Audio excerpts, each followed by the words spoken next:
வணக்கம் நண்பர்களே. கல்லூரி உதவி பேராசிரியர் தேர்வுக்கான வழக்கு என்று சென்னை உயர்நீதிமன்றத்தில் விசாரணைக்கு வந்தது.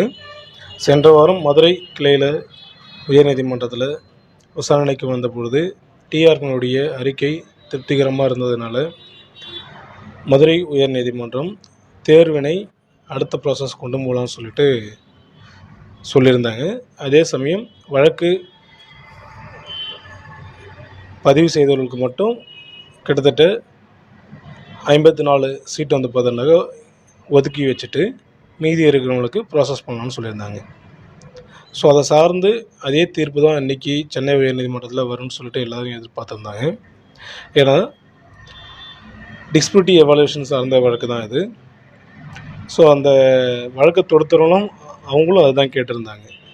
எங்களுக்கான ஒரு பணியிடத்தை பார்த்தோன்னாக்கா ஒதுக்கி வச்சுட்டு மீதி ப்ராசஸ் பார்த்தோன்னாக்கா மேற்கொள்ளலாம் அப்படின்ற வேலை தான் அந்த வழக்கு போச்சு. ஆனால்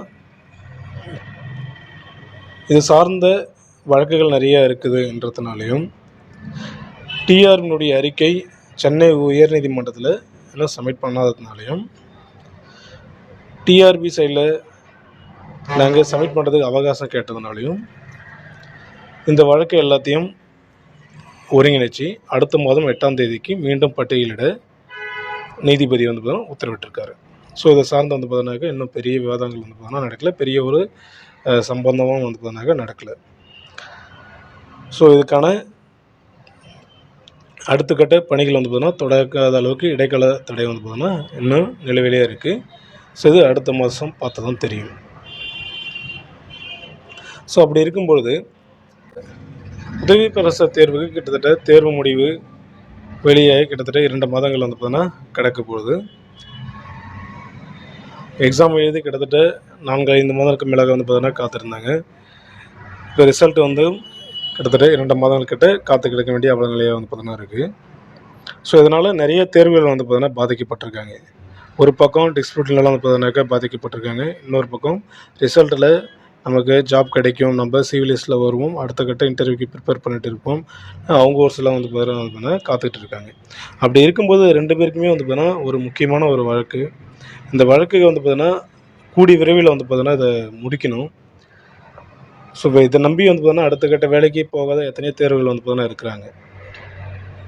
ஸோ அதெல்லாம் கருத்தில் கொண்டு அடுத்த இயரிங்லேயாவது அந்த வழக்கை பார்த்தீங்கன்னா விசாரணையை முழுமையாக முடிக்கணும்னு தேர்வுலாம் எதிர்பார்க்குறாங்க. அனைவருக்கும் சமமான ஒரு நீதியை வேண்டும் தான் எதிர்பார்க்குறாங்க. ஸோ ஆல்ரெடி பார்த்தீங்கன்னா டிஆர்பி சைட்லேருந்து சொல்லியிருக்காங்க எந்த ஒரு தவறும் பார்த்தீங்கன்னா நடக்கலைன்னு சொல்லிட்டு. ஸோ அதனுடைய ரிப்போர்ட் பார்த்தீங்கன்னாக்கா உயர்நீதிமன்றம் பரிசீலனை செய்துட்டு திருப்திகரமாக இருந்ததுனாக்கா இந்த வழக்கினுடைய பட்டியலை பார்த்தீங்கன்னாக்கா விரைந்து முடிக்கணும். அப்படி இல்லைனாக்கா யார் வழக்கு தொடர்ந்தார்களோ அவர்களுக்கு மட்டும் ஒரு பணியிடத்தை ஒதுக்கிட்டு